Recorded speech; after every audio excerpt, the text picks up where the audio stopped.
Welcome to the Doherty Water for Food podcast. Since 2010, the Doherty Water for Food Global Institute at the University of Nebraska has worked toward one goal, a food and water secure world. One in which global food security is ensured without compromising the use of water to meet other essential human and environmental needs. It's a daunting vision, but one that is vitally important. This podcast amplifies the voices of those making waves in this space. We hope you enjoy today's episode. Welcome to the Water for Food podcast. I'm Arianna Elnes. I'm the communication specialist with Water for Food, and today I'm talking to Renata Rimšaitė, who's the Water Markets Program Manager for the Doherty Water for Food Global Institute and the National Drought Mitigation Center. Renata Rimšaitė joined Doherty Water for Food in July of 2019 as a postdoctoral research associate with a background in agricultural and environmental economics. She is interested in water policy and seeks to provide effective and practical solutions for decision makers managing natural resources. Renata has a joint appointment with the Institute and the National Drought Mitigation Center, where she manages an economic analysis program created to better understand how incentive-based water management tools, including water markets, could be used to advance drought and water management policies. Prior to joining the Institute, Renata was a postdoctoral scholar at the Pennsylvania State University, where she analyzed forest ecosystem management policies and worked with stakeholders in different extension and outreach projects. Originally, Renata is from Lithuania. She holds a doctorate in agricultural, environmental, and regional economics from the Pennsylvania State University, a bachelor's degree in economics, and a bachelor's degree in law. So first, Renata, tell us a little about yourself and how you became interested in agricultural and environmental economics. I'm originally from Lithuania, and my journey toward agricultural and environmental economics hasn't been straightforward. I've studied different subjects, including law and business administration, before I discovered economics.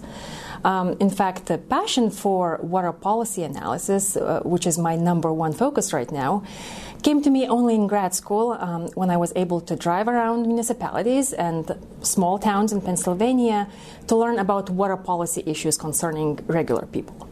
So I was fascinated by different layers of water managing institutions and wanted to understand more about decision-making in water management, which then transitioned into incentive-based water management analysis, including analysis of agricultural water markets.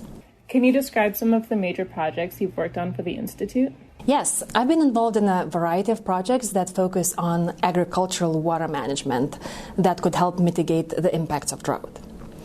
One project involved estimating the value of agricultural water used for crop production in High Plains region in the U.S. And interestingly, we found that the value of water is highest not in the driest areas that are irrigated constantly during the production process, but rather in rain-fed production areas where irrigation is only used supplementally. And that has big implications for both drought and water management policies. And then, since we formed a cross-functional program at the university focusing on drought and agricultural water policy issues, I've been involved in a variety of projects focusing on agricultural water markets, drought impact on agricultural land value, as well as the assessment of water risk in determination of agricultural land value. I'd like to talk a little bit more about your work on incentive-based water management. Can you tell us more about what it is and why you think it's a viable solution to explore? Incentive-based water management tools are designed to motivate or incentivize water-using or managing parties to change or modify the way they use or manage water, not only because it is sustainable or, say, scientifically sound, but also because it's in their financial interest. So general examples of these methods could vary from water quantity transfers, water quality transfers, also payments for watershed services, recycling water, and also subsidies for different technologies or management techniques that would help conserve water. And usually these methods can provide more flexibility and innovation, which is needed, especially as we're trying to adapt to climate change. We need solutions that need to be adaptable, and that is often different from approaches that use strict laws and regulations or sometimes large infrastructure projects, which are always costly but not always effective. Why is this work important, and how do you think people might use the research insights? The work informs decision-making about drought management and about agricultural water management. Also, there is a growing interest in putting stronger limits for groundwater use and implementing groundwater markets in different areas, including California and other states. So I think that studying, learning about how these tools had been already implemented and tested in some areas, like Nebraska, might be very insightful and helpful for policymakers and water managers in these other regions that are trying to implement those tools. Also, from even bigger point of view, as the pressures on water resources are rising in many regions and are likely to continue to rise, there's a growing interest in understanding and using more innovative, flexible, adaptive, and less costly methods. And so while working on these issues, I've witnessed that a diverse group of stakeholders are interested in these methods. And that includes practitioners, water resource managers, policymakers, the entire agricultural community, as well as environmental sector, urban developers, and also private sector, including corporations and investors. So I feel that there's this big global shift towards sustainability, and I think that the demand for incentive-based solutions will only continue to increase. What are some of the organizations you've worked with in researching incentive-based water management? In our Drought and Water Economics program, I'm directly working with team members from the National Drought Mitigation Center, the Doherty Water for Food Global Institute, and the Agricultural Economics Department, and that is all within the University of Nebraska system. And we always seek to collaborate with researchers, staff, and students from other university units, as well as different universities and different organizations.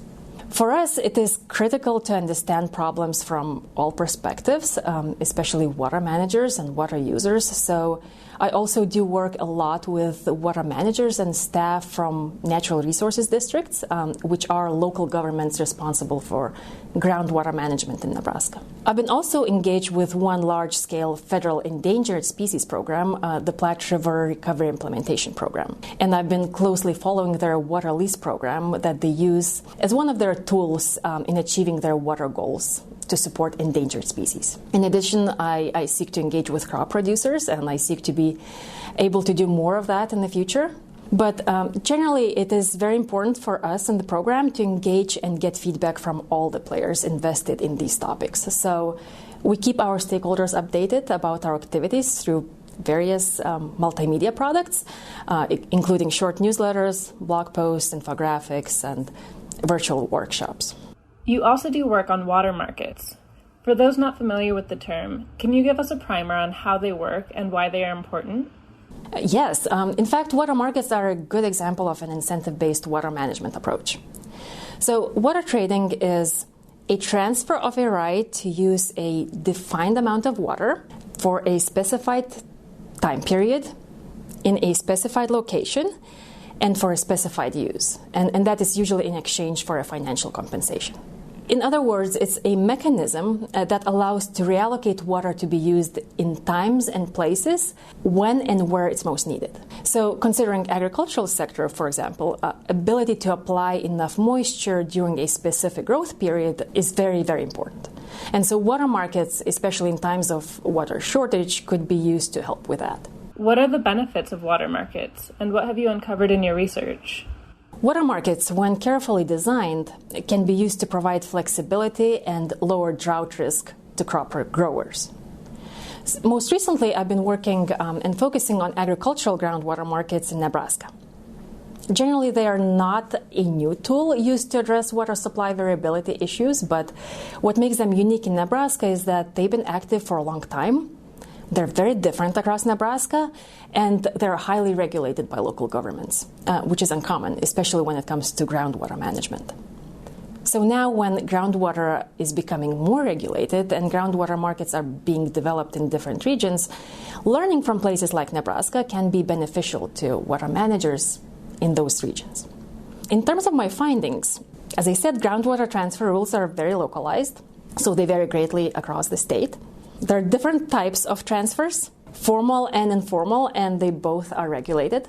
Transaction costs vary greatly as well, and transaction costs are actually very important when considering water markets. For example, administrative fees associated with transfer processes can vary from $0 to $10,000 in Nebraska.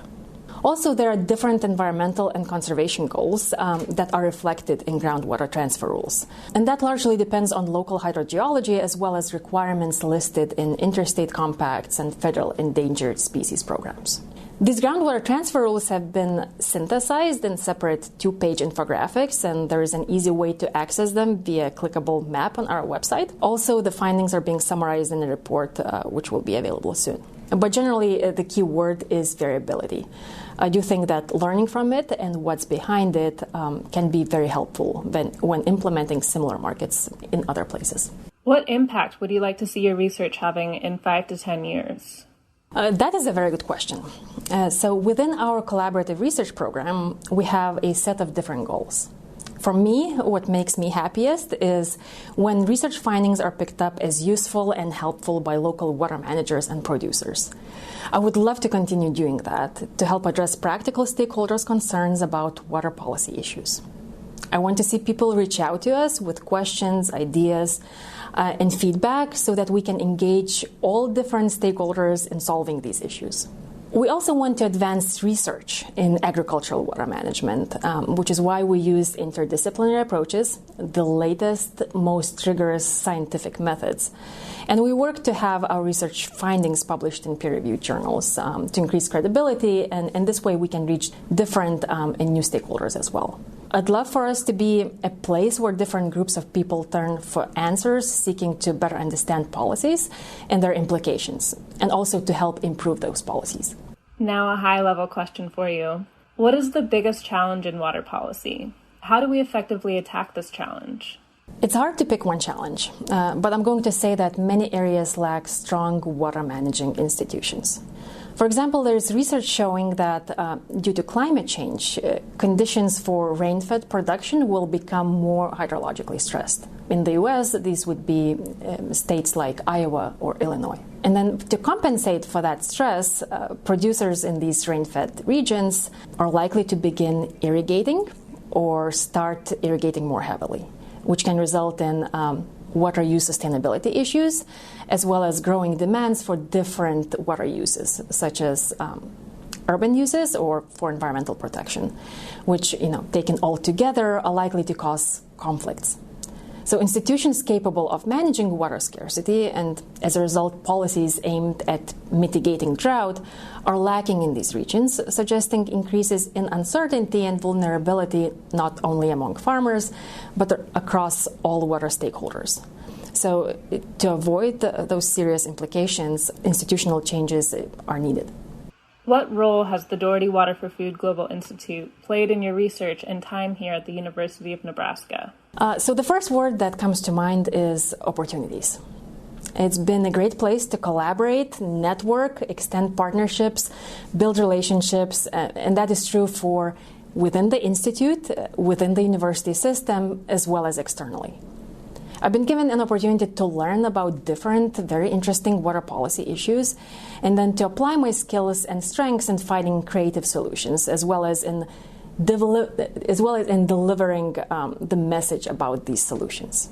I also appreciate the opportunity to work with students and junior staff members and contribute to their curiosity and see their growth. And perhaps all of this is easier and more fun when personal mission aligns with the Institute's mission. Renata, thank you so much for taking the time to talk to me today about incentive-based water management programs and water markets. I hope it's provided some clarity to our listeners. I know it has really helped me understand these as well. If our listeners would like to find any more information on these topics, it can be found at the Water for Food website. Thank you again. Thanks for joining us this time on the Doherty Water for Food podcast. Make sure to visit our website, waterforfood.nebraska.edu, to view show notes or subscribe so you don't miss future episodes.